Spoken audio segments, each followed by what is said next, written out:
سلام بچه‌ها، به کانال مطبوعی خیلی خوش اومدید. امروز قراره که با هم یه سری فرمول‌های کلی رو در رابطه با مبحث انتگرال گیری رو یاد بگیریم.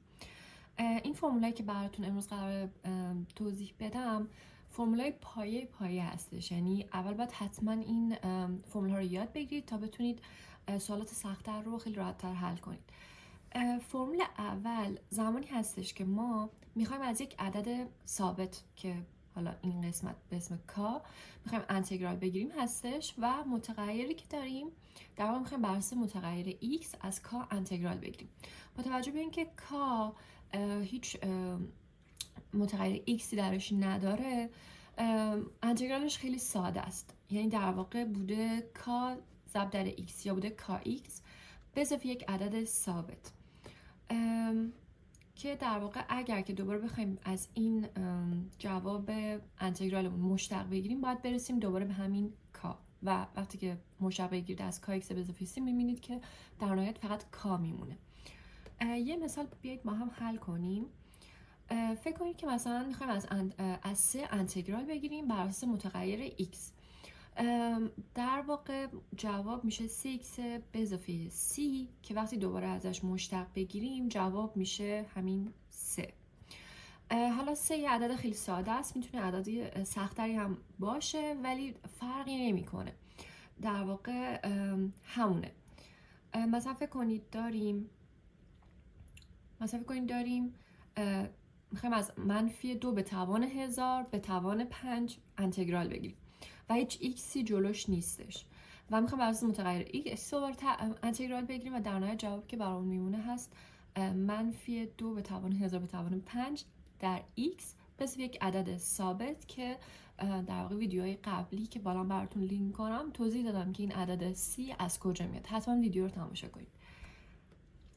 این فرمول خیلی ساده بود. حالا بیایید یکم در واقع یه فرمول دیگر رو بررسی کنیم. فرمول بعدی که داریم فرمول این هستش که مثلا فرض کنید ما یه عدد ثابت داریم که در یک تابع ضرب شده. منظور از تابع اینه که مثلا فقط یک x خالی نیستش، مثلا x به اضافه یک عددی شده یا x به توان 2 به اضافه یک عددی شده. منظور اینه که x خالی نیستش. حالا میتونه هم x خالی باشه ولی منظور از اینجا اینه که تصور کنید x به اضافه منهای یک اتفاق برای x افتاده یه جوری و x خالی نیستش و کا ضرب در این تابع شده و میخوایم بر اساس متغیر x مون ازش انتگرال بگیریم. انتگرالش خیلی راحته. این در واقع چیزی که میخوایم اینجا توضیح بدیم اینه که فرض کنید اگر یک ضریبی داشته باشه تابعمون، ما خیلی راحت میتونیم این ضریب رو از انتگرال خارج کنیم و ادامه انتگرال گیری رو پیش بریم. این عدد ثابت هیچ تاثیر توی انتگرال گرفتن ما نداره و خیلی راحت میتونیم در واقع انتگرال رو از تابع بگیریم و در نهایت ضرب در این عدد ثابت بکنیم. با مثال بهتر آدم میتونه در واقع یاد بگیره. مثالی که براتون دارم اینه انتگرال 5 در x به اضافه 1 بر اساس متغیر x که در واقع میتونیم بنویسیمش 5 رو از انتگرال بیاریم بیرون و بنویسیم انتگرال x به اضافه 1 بر اساس متغیر x. تا اینجا همه چی درسته و حالا میخوایم از x به اضافه 1 فقط انتگرال بگیریم. در واقع ما کارمون رو راحت تر کردیم. اگه یک ضریبی دیدید که ضرب در یک تابع شده، خیلی راحت میتونید اون از انتگرال خارج کنید و ادامهش رو پیش ببرید. حالا بخوایم جلوتر پیش بریم و باز بگیم که این انتگرالش چی میشه، میتونیم بگیم که انتگرالش میشه، حالا من این از اینجا درست شروع میکنم، انتگرال میشه 5 و x به اضافه 1 رو بعد انتگرالش رو بگیریم که x در واقع جدا جدا، یک بار انتگرال x رو و یک بار انتگرال 1 رو. انتگرال 1 x میشه 1/2 x به توان 2، انتگرال 1 میشه x و به اضافه یک عدد ثابت c میشه و در نهایت این 5 رو میتونیم در تک تک این اعداد ضرب کنیم و این جواب انتگرالمونه. حالا شاید فکر کنید که بگید که خب من نمیدونم این x انتگرالش مثلا میشه 1/2 ضرب در x به توان 2. یه فرمول کلی برای این موضوع وجود داره که من اینو باز تو ویدیوی بعدی براتون توضیح میدم، ولی اینو میتونید ذهنی هم یکم بازی کردن با x میتونید متوجه بشید که در واقع از چه عددی مشتق گرفته شده که شده x. الان ما از 1/2 x به توان 2 هم مشتق بگیریم دوباره به همین عدد x میرسیم. زمانی که کلا انتگرال گرفتید یه بار دوباره بیایید همه رو ازشون مشتق بگیرید، ببینید جواب مشتقی که گرفتید با این در واقع تابع یا عددی که داخل انتگرال هست یکیه یا نه. اگه یکی بود پس انتگرال درست گرفتید.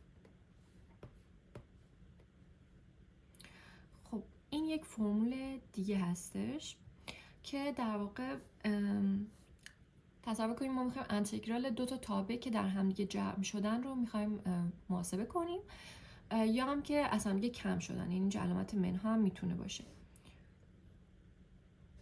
و بر اساس متغیر x ما میخوایم انتگرال بگیریم.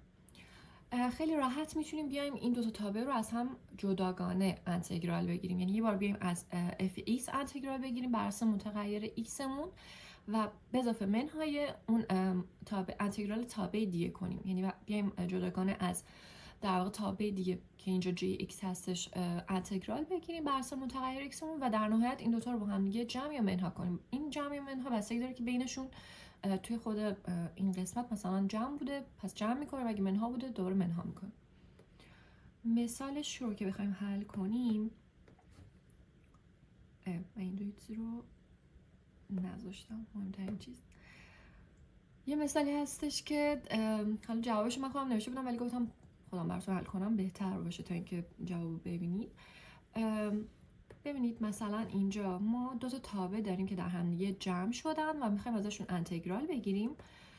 انتگرالش به این صورت میتونیم بنویسیم که این در واقع هستش انتگرال x به اضافه 1 بر اساس متغیر dx به اضافه، چون بینشون جمعه، انتگرال x به توان 2 منهای 1 بر اساس متغیر dx. یا هم یه کار دیگه که میتونستیم بکنیم حالا اینجا اینه که بیایم بگیم انتگرال در واقع بیایم در هم جمعشون کنیم، بگیم x به اضافه 1 به اضافه x2 منهای 1 بر اساس متغیر dx که همون انتگرال x به توان 2 به اضافه x میشد، که بعد دوباره میتونیم بیایم جداگانه از این x به توان 2 و x انتگرال بگیریم و در واقع حسابش کنیم. ولی حالا بخوام از روش کلیش بخوام حل کنم، اینجوری میشه که اول میایم از x به اضافه 1 انتگرال میگیریم که میشه 1/2 x به توان 2 به اضافه x به اضافه یک عدد ثابت و به اضافه، چون اینجا جمع داریم، از تابع دوم انتگرال میگیریم که میشه در واقع x به توان 2 بوده 1/3 x به توان 3 منهای x به اضافه یک عدد ثابت. خب حالا مسئله اینه که ما میبینیم که مثلا اینجا یه c داریم، دوباره اینجا یه c داریم. در واقع این c ها چون با هم دیگه برابر نیستن بهتره که اینا رو عدد گذاری کنیم. این c مربوط به تابع اولمون بوده، c دوم مربوط به تابع دوممون بوده که حسابش کردیم. پس اینا با هم دیگه برابر نیستن که در نهایت بخواید جمع کنید و بنویسید 2c. اینا حتما باید عدد گذاری کنید که اشتباه نکنید. برای اون مورد دیگه هم که گفتم میتونیم فقط جمع کنیم، مثلا بنویسیم x2 به اضافه x در نهایت هم انتگرال بگیریم، این هم همین میشد.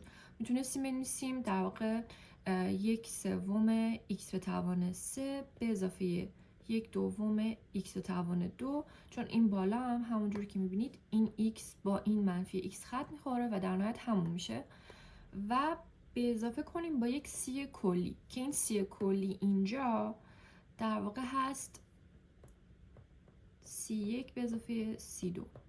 این همونه. ریاضی یعنی یک مسئله رو توی ریاضی میتونیم از روش‌های مختلف حل کنیم. شما باید ببینید کدوم روش براتون راحت تره و شخصی سازی کنید. یه جوری برای من راحت تر بود که حالا اول در هم جمعشون کنم، ولی یه سری سوالاتی که میاد همشون انقدر راحت نیستش و شاید براتون بهتر باشه که اول جداگانه در انتگرال بگیرید و به این صورت. باز داخل ویدیوهای بعدی من یه سری فرمول‌های کلی‌تر دیگه راجع به انتگرال گرفتن رو توضیح میدم و اینکه اگه سوالی داشتید حتما داخل کامنت ها بپرسید و اینکه از طریق کانال تلگرام و اینستاگرام هم میتونید از سوالاتتون برای من عکس بفرستید و من اگر که سوال بتونه در واقع سوالات بقیه رو هم جواب بده ازش ویدیو بسازم. تا ویدیو بعدی، خدا نگهدار.